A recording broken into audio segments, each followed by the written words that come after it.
കേരള യൂണിവേഴ്സിറ്റിയിൽ നിന്ന് സസ്പെൻഷനിലായ registrar KS അനിൽകുമാറിനെ രക്ഷിക്കാൻ പഠിച്ച പണി 18 പയറ്റുകയാണ് സർക്കാരും ഇടത് സിൻഡിക്കേറ്റ് അംഗങ്ങളും.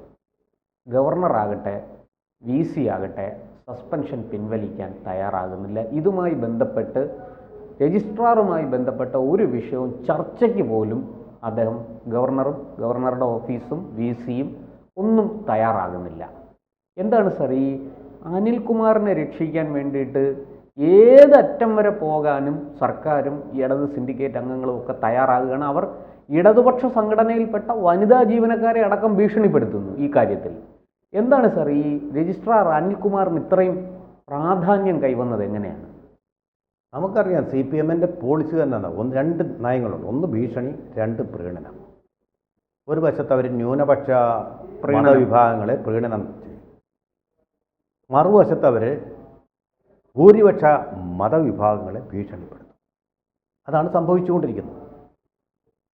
അവർക്കെതിരായിട്ട് ആര് നിൽക്കുന്നോ, സത്യം പറയാൻ ആര് ത്രാണി കാണിക്കുന്നു, അവർക്കെതിരെയുള്ള ഭീഷണി. അതാണിപ്പോൾ നടന്നുകൊണ്ടിരിക്കുന്നത്. ഇവിടെ ഇവർ വ്യത്യസ്തമായിട്ടൊരു കാര്യം കൂടി കാണിച്ചു. സാധാരണഗതിയിൽ എനിക്ക് തോന്നുന്നു ആരിഫ് മുഹമ്മദ് ഖാനുമായിട്ടുണ്ടായ ഏറ്റുമുട്ടലുകളുടെ വെളിച്ചത്തിലായിരിക്കാം അവരൊരു സോഫ്റ്റ് കോർണർ തുറന്നു ഗവർണർക്ക് നേരെ. മന്ത്രിമാരെല്ലാം കൂടി ആ രാജഭവനിൽ എത്തുകയും ഒരുമിച്ച് ചായ കുടിക്കുകയും അദ്ദേഹത്തെ പെർസ്വേഡ് ചെയ്യുകയും ചെയ്തു. എന്ത്? അനിൽകുമാറിനെ തിരിച്ചെടുക്കണം. അവരുടെ ആളാണ്, അവരുടെ ആളിനെ രക്ഷിക്കുക, അതിനു വേണ്ടിയിട്ട് തിരിച്ചെടുക്കണം എന്ന് പറഞ്ഞു. സാധാരണഗതിയിൽ അങ്ങനല്ല, ക്യാപിറ്റൽ പണിഷ്മെന്റ് കൊടുക്കുകയാണ് ഇതിനെ നിൽക്കുന്നവർക്ക് ചെയ്യുന്നത്. എത്ര ഉന്നതനാണെങ്കിലും ആരിഫ് മുഹമ്മദ് ഖാനെ അതാ ചെയ്തത്. എന്നിട്ട് ചെയ്യാൻ ശ്രമിച്ചത് ചുവന്ന പരവതാനി വിരിച്ച് സ്വീകരിച്ചുകൊണ്ട് ലജ്ജാനമ്രമുഖരായിട്ടാണല്ലോ അന്ന് ഇടതുപക്ഷ നേതാക്കളും മന്ത്രിമാരും ഒക്കെ ഇങ്ങനെ പാതാരബിന്ദങ്ങൾ നമസ്കരിച്ചില്ലെന്ന് മാത്രമേ ഉള്ളൂ. രാജഭവനിലേക്ക് കണ്ട് ആനയിച്ചു കൊണ്ട് പോന്നു വന്ന. അത് കഴിഞ്ഞ് ക്ലിഫ് ഹൗസിൽ അദ്ദേഹത്തെ വിളിച്ചു വരുത്തി സൽക്കരിക്കുകയും ചെയ്തു. അതിനൊക്കെ എന്താ, മറ്റൊരു ഭാരതീയനെ വിളിക്കുന്നു, അതിലൊക്കെ അദ്ദേഹം പങ്കെടുത്തു. പക്ഷേ നിയമത്തിൻ്റെ വഴിക്ക് പോകും. അതാണ് രാജ്ഭവനിൽ ഇന്നലെ ഉന്നത വിദ്യാഭ്യാസ മന്ത്രിയാണെങ്കിലും വിവരമില്ലാത്ത ആർ ബിന്ദുവിനെയും പിന്നെ മറ്റ് മന്ത്രിയോടെ സംസാരിക്കേണ്ട കാര്യമില്ലല്ലോ, ബോയ്ക്കോട്ട് ചെയ്തിട്ട് പോയ ആളാണല്ലോ ശിവൻകുട്ടി. മുഖ്യമന്ത്രി ആഭ്യന്തര വകുപ്പിൻ്റെ നിയമവാഴ്ചയുടെ ചുമതലയുള്ള മുഖ്യമന്ത്രിയോടും പറഞ്ഞത് ഇതിൽ നിയമത്തിൻ്റെ വഴിക്ക് തന്നെ പോകും. ഇവരുന്നയിച്ച പ്രധാനപ്പെട്ട ഒരു കാര്യം, അതായത് ദിവ്യാംഗരായിട്ടുള്ള ആൾക്കാർക്ക്, അങ്ങനെയുള്ള ആൾക്കാർക്ക്, അതുപോലെ തന്നെ NSS എന്ന് പറഞ്ഞാൽ നാഷണൽ സർവീസ് സൊസൈറ്റി അല്ല, നാഷണൽ സർവീസ് സ്കീമിൻ്റെ, അത് നമ്മൾ വ്യത്യാസം മനസ്സിലാക്കണം. അതുപോലെ അത് സേവനത്തിന് വേണ്ടി ഒഴിഞ്ഞു വെച്ച വിദ്യാർത്ഥികൾ, നമ്മുടെ NCC സ്കൗട്ട്സ് ഒക്കെ പോലെയുള്ള ഒരു അവിടെ സേവന പ്രവർത്തനങ്ങൾ, അവർ റോഡ് വെട്ടും, അതുപോലെ തന്നെ സ്കൂളിനകത്ത് കോളേജിനകത്തുള്ള വിദ്യാർത്ഥികളിൽ സേവന പ്രവർത്തനം, സേവന മനോഭാവം ഒക്കെ ഉണ്ടാക്കാൻ വേണ്ടിയിട്ടുള്ള ചെയ്യാറുമുണ്ട്. ഒരു ഏജൻസിയാണ്. കൃഷി വരെ ചെയ്യും. അതിനകത്ത് അത് നല്ലൊരു ഇൻട്രസ്റ്റ് ആണ് കുട്ടികൾ യൗവനത്തിൻ്റെ ആ പ്രസരിപ്പിൽ. അതൊരു നല്ല കാര്യമാണ്, അതൊക്കെ ചെയ്യുക. പിന്നെ അതുപോലെ തന്നെ NCCക്ക്, നാഷണൽ കേഡറ്റ് കോർ, അവർക്കൊക്കെ ഒരുപാട് സമയം അതിനുവേണ്ടി വിനിയോഗിക്കുന്നത് കൊണ്ട് എല്ലാ ക്ലാസ്സിലും ഒന്നും പങ്കെടുക്കാൻ പറ്റിയെന്ന് വരില്ല, ശരിക്കും പഠിക്കാൻ സമയം കിട്ടില്ല. അപ്പോൾ നമ്മളൊരു ഗ്രേസ് മാർക്ക് അവർക്ക് കൊടുക്കാറുണ്ട്. നമ്മുടെ ഈ യുവജനോത്സവങ്ങൾ കിട്ടാറില്ല, ഈ സ്കൂൾ കലോത്സവങ്ങളിൽ അങ്ങനെ മാർക്ക് കിട്ടുന്നവർക്ക് നമ്മളൊരു ഗ്രേസ് മാർക്ക് കിട്ടാറുണ്ട്. ആ ഗ്രേസ് മാർക്ക് അത് സ്പോർട്സിലും ഉണ്ട്. സ്പോർട്സിൽ പങ്കെടുക്കുന്നവർക്ക്, സ്റ്റേറ്റിലും ദേശീയ തലത്തിലും പങ്കെടുക്കുന്ന കുട്ടികൾക്ക് ഗ്രേസ് മാർക്ക് കൊടുക്കുന്നുണ്ട്. അപ്പോൾ ആ ഗ്രേസ് മാർക്ക് കൊടുക്കണമെങ്കിൽ സിൻഡിക്കേറ്റ് കൂടണം ജനാധിപത്യ രീതിയിൽ. എത്രയാണെന്ന് തീരുമാനിക്കാൻ സർവകലാശാലയ്ക്ക്. അപ്പോൾ അതിനുവേണ്ടി ഒരു സിൻഡിക്കേറ്റ് യോഗം വിളിച്ചു. ലെജിറ്റിമേറ്റ് ആയിട്ട് വൈസ് ചാൻസലറായിട്ടുള്ള ആൾ. അതിൽ പിന്നെ രജിസ്ട്രാർ ലെജിറ്റിമേറ്റ് ആയിട്ടുള്ളത് മിനി കാപ്പര, അവരാണ് വിളിച്ചത്. രജിസ്ട്രാറുടെ താൽക്കാലിക ഗവർണറാണ് അദ്ദേഹത്തെ നിയോഗിക്കേണ്ടത്. ഇതിൽ രാഷ്ട്രീയം കലർത്തരുന്നു കോടതി പറഞ്ഞു. അവിടുന്ന് ഒളിച്ചോടിയവനാണ് ഈ KS അനിൽകുമാർ എന്ന് പറയുന്ന വ്യാജ രജിസ്ട്രാർ. Is a fraud. ശരിയായിട്ട് ലെജിറ്റിമേറ്റ് ഭാഷയിൽ പറഞ്ഞാൽ is a fraud. VC suspend ചെയ്ത് കഴിഞ്ഞാൽ പിന്നെ അയക്ക് there is no locus standi. കോടതി പോലും അദ്ദേഹത്തിന് സ്റ്റേ കൊടുത്തിട്ടില്ല അദ്ദേഹത്തിന്റെ സസ്പെൻഷന്. അതുകൊണ്ടാണ് ഹർജി പിൻവലിച്ച് തിരിച്ചോടിയത്. പിന്നല്ലാതെ ഈ കോടതിയെ ധിക്കരിക്കാനുള്ള അധികാരമൊന്നും സിൻഡിക്കേറ്റിന് തൽക്കാലം ഉള്ളതായിട്ട് എനിക്കറിയില്ല. അങ്ങനെയൊന്നും കിട്ടിയിട്ടില്ല, ഒരാൾക്കുമില്ല, ഉന്നത വിദ്യാഭ്യാസ മന്ത്രിക്കും ഇല്ല. പക്ഷെ അങ്ങനെയല്ലല്ലോ സാർ സിൻഡിക്കേറ്റുകാർ പറയുന്നു. സിൻഡിക്കേറ്റ് പറയുന്നത് ഞങ്ങളാണ് എല്ലാം എന്നാണ് പറയുന്നത്. ഇവരൊക്കെ കൊണ്ട് പറയുന്നത് VC ഞങ്ങൾ പറയുന്നത് അനുസരിച്ചോണം. VC മാത്രമല്ല, ഗവർണറും. ഇവരെന്താ ധരിച്ചു വെച്ചിരിക്കുന്നത്? നമ്മുടെ ജനാധിപത്യ മര്യാദകളെക്കുറിച്ച്, കോടതിയെക്കുറിച്ചൊക്കെ, നിയമത്തിന്റെ എന്തെങ്കിലും അറിയാമോ ഇവർക്ക്? ഇവരെന്താണ് വിചാരിച്ചു വെച്ചിരിക്കുന്നത്? ഇവർ കോളേജ് കവാടം അങ്ങോട്ട് തല്ലി തകർത്തുകൊണ്ട് KS അനിൽകുമാറിനെ ആനയിച്ചുകൊണ്ട് വരുന്നത് കണ്ടു കഴിഞ്ഞാൽ എന്താണ്? പക്ഷേ അകത്ത് കയറി കമ്പ്യൂട്ടർ തുറക്കാൻ പറ്റും. അവിടെ ലോഗിൻ റദ്ദാക്കി കളഞ്ഞു. അതെ, പാറമേക്കാവിൻ്റെ സംഘം ഇങ്ങനെ പിന്നെ വടക്കുന്നാഥൻ്റെ തിരുമുമ്പിലേക്ക് ആനയെ നയിച്ചുകൊണ്ട് വരുന്നത് പോലല്ലേ ഇരുപത്തി ഷിജുഖാൻ ഇങ്ങനെ വന്നു, ഞങ്ങളുടെ ആ വീര്യം കണ്ടോ എന്നുള്ള പറഞ്ഞ് ആറുമ്പോയി എന്ന് പറഞ്ഞു എന്ന് എനിക്കറിയാൻ വയ്യ. വേറെ ചില മുദ്രാവാക്യങ്ങളൊക്കെ അല്ലല്ല, മുദ്രാവാക്യങ്ങളും ബാനറുകളും ഗവർണറുടെ തന്തയുടെ വകയല്ല കേരള യൂണിവേഴ്സിറ്റി എന്നൊക്കെ എഴുതിയ ബാനറൊക്കെ ഉണ്ട്. അങ്ങനെയാണ് സാധാരണ SFIക്കാര് ബാനർ പിടിക്കാൻ പണ്ടേ.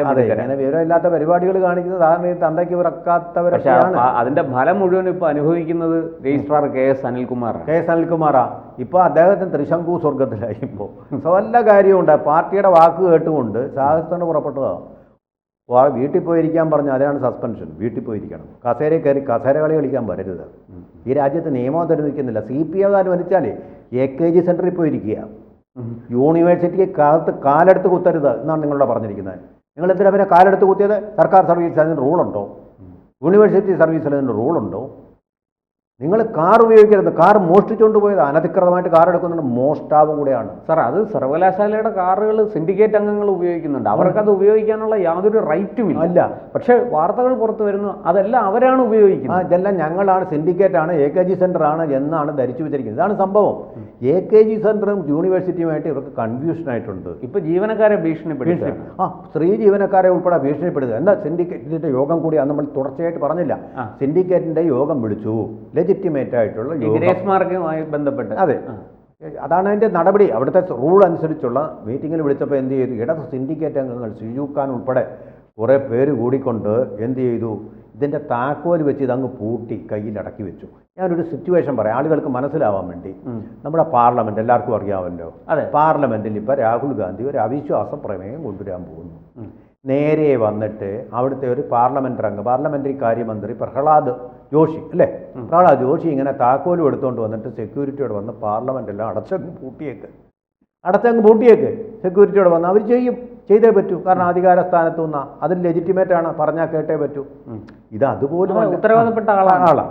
എന്നിട്ട് അവിശ്വാസ പ്രമേയം പാസ്സാക്കാൻ വേണ്ടി രാഹുൽ ഗാന്ധി സംഘവും വരുന്നു. അപ്പോൾ BJPക്കാരെല്ലാം കൂടെ പറയുന്നു പാർലമെൻറ്റിൽ വെച്ച് മീറ്റിംഗ് നടത്തിയെങ്കിൽ മാത്രമേ ഇത് പറ്റൂ, അല്ലാതെ അദ്ദേഹം സ്വന്തമായിട്ട് ആ വളപ്പിൽ വെച്ചിട്ട് അവിശ്വാസ പ്രമേയം പാസ്സാക്കാൻ തുടങ്ങുന്ന എല്ലാവരെയും കൂടെ വിളിച്ചു കൂട്ടിയിട്ട് അത് പറ്റില്ല. ഇതിനകത്ത് വെച്ചാണെങ്കിൽ ഇത് നടക്കുമെന്ന് പ്രഹ്ലാദ് ജോഷി പറയും. ഇൻ ദ ഹൗസ് വെച്ചേ പറ്റൂ എന്ന് പറയുന്നു. എങ്ങനെയായിരിക്കും അപ്പോൾ അതിൻ്റെ സ്ഥിതി? തകർന്നില്ലേ ഭരണഘടന? തകർന്നില്ലേ ജനാധിപത്യം? അങ്ങനെ ഒരു ചെയ്താൽ അത് തകരാതെ തന്നെ വലിയ വെല്ലുവിളിയാണ്. അത് ഭരണഘടന തകർന്നു അല്ലാതെ അതുപോലൊരു കാര്യമാണ് ഇപ്പോൾ ഈ യൂണിവേഴ്സിറ്റി വളപ്പിൽ നടന്നത്. ഇതിനു വേണ്ടി വിളിച്ച മീറ്റിങ്ങിൽ ഈ ഇടത് അംഗങ്ങൾ, സിൻഡിക്കേറ്റിലെ ഇടത് അംഗങ്ങൾ പൂട്ടിക്കൊണ്ട് താക്കോലും കൈവച്ചിട്ട് അവരുടെ വന്നു. എന്നിട്ട് പറഞ്ഞു ഞങ്ങൾ വന്നതാണ്, പക്ഷേ ഈ പൂട്ടിക്കിടക്കുന്നതിനകത്ത് ഞങ്ങൾക്ക് പറ്റില്ല മീറ്റിംഗ് കൂടാൻ, വേറെ എടുത്ത് സമ്മതിക്കുകയില്ല എന്ന് പറഞ്ഞാൽ അത് വരാനുള്ള അവസരം. ഇപ്പോൾ അതിനകത്ത് മാത്രമേ സിൻഡിക്കേറ്റ് മീറ്റിംഗ് കൂടാവുന്നില്ല, അപ്പുറത്ത് നിന്നാലും മീറ്റിംഗാണ്, എല്ലാവരും കൂടെ അംഗീകരിച്ചാൽ മതി. അതിനെ തുടർന്ന് ജീവനക്കാരെ ഭീഷണിപ്പെടുത്തുകയാണ്. ഭീഷണിപ്പെടുത്തുന്നതിൻ്റെ പേരിൽ മീറ്റിംഗ് വിളിച്ചു VC. മീറ്റിങ്ങിൽ എല്ലാ സംഘടനകളുടെയും എംപ്ലോയീസ് യൂണിയൻ ഉണ്ടല്ലോ, അവരുടെ പ്രതിനിധികൾ പങ്കെടുത്തു. CPIയുടെ വരെ. CPMൻ്റേത് മാത്രം പങ്കെടുത്തില്ല. ഇതാണ് കോടതി പറഞ്ഞത്, ഹൈക്കോടതി പറഞ്ഞത്. ഈ നിങ്ങളുടെ രാഷ്ട്രീയം കളിക്കാനുള്ള സ്ഥലമല്ല ഇത്. വിദ്യാർത്ഥികൾക്ക്, വിജ്ഞാന സദാഹികളായിട്ടുള്ള വിദ്യാർത്ഥികൾക്ക് വിജ്ഞാനം പകരാനുള്ള കേന്ദ്രങ്ങളാണ്. നിങ്ങളുടെ രാഷ്ട്രീയമൊന്നും കോടതി വന്ന് കളിക്കരുതെന്ന്. ഈ രാഷ്ട്രീയം തന്നെയാണ് കളിച്ചുകൊണ്ടിരിക്കുന്നത് ഈ ഭരണകൂടം. കേരളത്തിലെ ഭരണകൂടമെന്ന് പറയാൻ പറ്റില്ല, ഗവൺമെൻറ് ഓഫ് കേരള സ്പോൺസർ ചെയ്യുകയാണ് അച്ചടക്ക ലംഘനം. വിദ്യാർത്ഥികൾ പഠിക്കുന്ന സർവകലാശാലയിൽ അതിനെ നശിപ്പിച്ചു കളയാണ്. പക്ഷേ സാർ അവർക്ക് ആള് മാറിപ്പോയി. കാരണം ഈ രാജേന്ദ്ര ആർലേക്കർ നിസ്സാരക്കാരനല്ലെന്ന് ഇപ്പം എല്ലാവർക്കും മനസ്സിലായി. രജിസ്ട്രാർ കിടന്ന് വെള്ളം കുടിക്കുകയാണ്. സസ്പെൻഷൻ എങ്ങനെയെങ്കിലും ഒന്ന് പിൻവലിച്ചാൽ മതി. സാർ അതിനകത്ത് മറ്റൊരു സന്ദേശം കൂടെ ഗവർണർ കൊടുക്കുന്നുണ്ട്. ജീവനക്കാർക്കും ഈ രജിസ്ട്രാർ പോലെയുള്ള പദവികളിൽ എത്തുന്നവരും സൂക്ഷിച്ചോ, നിയമം ലംഘിച്ചാൽ ഇതായിരിക്കും ഫലം എന്നാണ് ഗവർണർ പറയാതെ. ഗവർണർ പറയേണ്ട കാര്യമില്ല, നിയമത്തിലുണ്ട്. ഞാനായാലും ഒരു സർക്കാർ ജീവനക്കാരനാണെങ്കിൽ അച്ചടക്കം ലംഘിക്കാൻ പറ്റില്ല, ഞാൻ പുറത്തു നിൽക്കണം. നിങ്ങൾക്ക് അച്ചടക്കം ലംഘിക്കണമെന്നുണ്ടെങ്കിൽ അനിൽകുമാറെ നിങ്ങൾ അവിടെ നിന്ന് രാജിവെച്ചിട്ട് പോയി പാർട്ടിയുടെ കൊടിയും പിടിച്ചുകൊണ്ട് നടന്നു. ഈ പിള്ളേർ പഠിക്കുന്ന സ്ഥാപനത്തിൽ അവരുടെ ഭാവി തകർക്കുന്നവരെ നിങ്ങൾ രാഷ്ട്രീയം കളിക്കരുത്. നിങ്ങൾക്ക് സപ്പോർട്ടുണ്ടെന്ന് പറഞ്ഞാൽ, രാഷ്ട്രീയ സപ്പോർട്ടെന്ന് പറഞ്ഞാൽ അതിനൊരു വിലയില്ല. യൂണിവേഴ്സിറ്റിയുടെ നിയമം അതിന് അനുവദിക്കുന്നു എന്നുള്ളത് മാത്രമേ ഉള്ളൂ പ്രശ്നം. നിങ്ങൾക്ക് എത്ര സപ്പോർട്ട് ഉണ്ടായിട്ട് ഒരു ആളും നിങ്ങളെ രക്ഷിക്കാൻ പോകുന്നില്ല.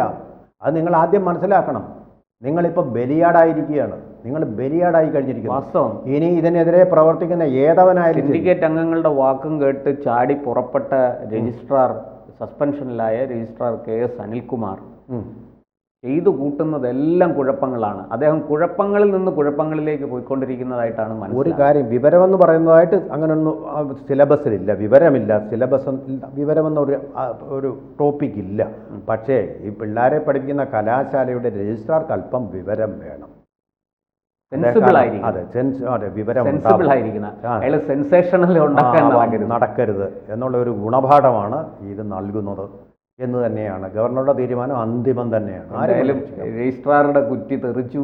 അതെ, മന്ത്രിമാരെല്ലാം കൂടെ പോയി സമ്മർദ്ദം ഉണ്ടാക്കിയിട്ടും അദ്ദേഹം വഴങ്ങുന്നില്ല. നിയമവഴിയിൽ നിന്ന് അണുവിട വിട്ടുമാറുന്നില്ല. നിയമത്തിന്റെ വഴിക്ക് തന്നെ അദ്ദേഹം നിശബ്ദനായിട്ടും ക്ഷമയോടെയും കേട്ടുകൊണ്ട് യാതൊരു ചെയ്യേണ്ടത് ചെയ്യും. ആരിഫ് മുഹമ്മദ് ഖാൻ കുറച്ചുകൂടെ ഓപ്പൺ ആണ്. അദ്ദേഹം കുറച്ച് ഇമോഷണൽ ആയിരുന്നു. അദ്ദേഹം പ്രതികരിക്കുമായിരുന്നു. അതെ, ഇതാണ് അച്ചടക്ക ലംഘനമില്ലാതെ തന്നെ ഗവർണർ എല്ലാ കാര്യങ്ങളും ഭംഗിയായിട്ട് ചെയ്യും. ഇത് തന്നെയാണ് എല്ലാവരും, മുഖ്യമന്ത്രി ഇത് തന്നെയായിരുന്നു ചെയ്യേണ്ടിയിരുന്നത്. ഇടയ്ക്ക് രാഷ്ട്രീയം കളിക്കാൻ പോരുതായിരുന്നു. കൂടുതൽ വാർത്തകളും വിശേഷങ്ങളും നിങ്ങളിലേക്ക് എത്താൻ ABC മലയാളം സബ്സ്ക്രൈബ് ചെയ്യുക, ബെൽബട്ടനും അമർത്തുക.